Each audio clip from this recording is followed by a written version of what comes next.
ಎಲ್ಲರಿಗೂ ನಮಸ್ಕಾರ. ಇವತ್ತು ಬಂದ್ಬಿಟ್ಟು 18ನೇ ಕ್ವೆಶ್ಚನನ್ನು ನೋಡೋಣ. Which of the following statements are correct in respect of a money bill in the parliament? First statement ಬಂದ್ಬಿಟ್ಟು article 109 109 mentions special procedure in respect of money bill. ಎರಡನೇ ಸ್ಟೇಟ್ಮೆಂಟ್ ಬಂದ್ಬಿಟ್ಟು the money bill shall not be introduced in the council of state.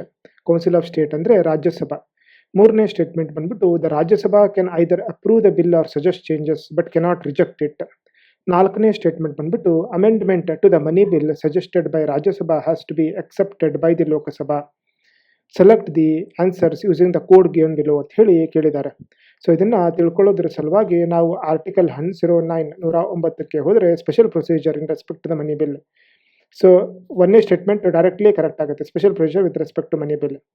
So ಈ money bill ಯಾವಾಗಲೂ council of state ರಾಜ್ಯಸಭಾದಲ್ಲಿ introduce ಆಗಲ್ಲ, ಲೋಕಸಭಾದಲ್ಲೇ introduce ಆಗುತ್ತೆ.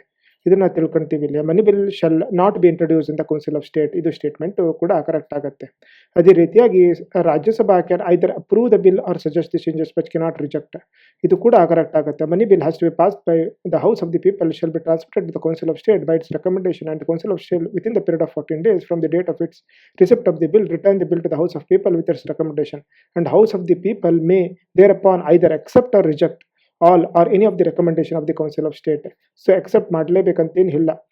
ಮತ್ತೆ ಇಲ್ಲಿ ನಾಲ್ಕನೇ ಸ್ಟೇಟ್ಮೆಂಟ್ ಅದರಿಂದ ತಪ್ಪಾಗತ್ತೆ. ಸೊ ಇದಕ್ಕೆ ಆನ್ಸರ್ ಬಂದ್ಬಿಟ್ಟು ಸಿ ಆಗುತ್ತೆ, 1, 2 and 3. ಸರಿ, ಹಾಗಾದ್ರೆ ನೆಕ್ಸ್ಟ್ ಕ್ವಶನ್ ನಾಳೆ ನೋಡೋಣ. Thank you.